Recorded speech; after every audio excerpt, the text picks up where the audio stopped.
లక్ష్మి, నేను గోపన్పల్లి తాండా నుంచి వచ్చా. నా అప్లైనర్ కవిత మేడం, అఖిల మేడం.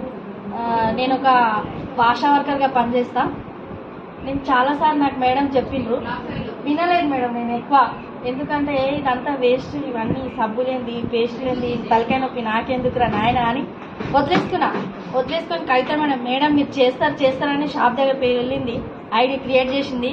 ఒక టీమ్ని తీసుకెళ్ళి పైల్స్ గురించి 4500 పెట్టి ప్రోడక్ట్ కూడా ఇప్పించేసా. మళ్ళీ ఆయనకు ఒక 2 days ఫాలోఅప్ చేసిన తర్వాత ఈ అమ్మ ఇది ఎందుకో అవసరమా నాకు ఇదంతా, ఊరికే తలకాయ నొప్పి ఇంటికి వస్తున్నాను, నా దగ్గరికి మందులు, నేను కవిత మేడంకి ఫోన్ చేయాలి, ఇదంతా నాకు ఎందుకు తీసుకొని వదిలేసిన తర్వాత మళ్ళీ ఒక అప్లైనర్, ఒక గ్రేట్ లీడర్ మన మేడం చెప్పారు కదా శ్రీనివాస్ సార్, ఆ సార్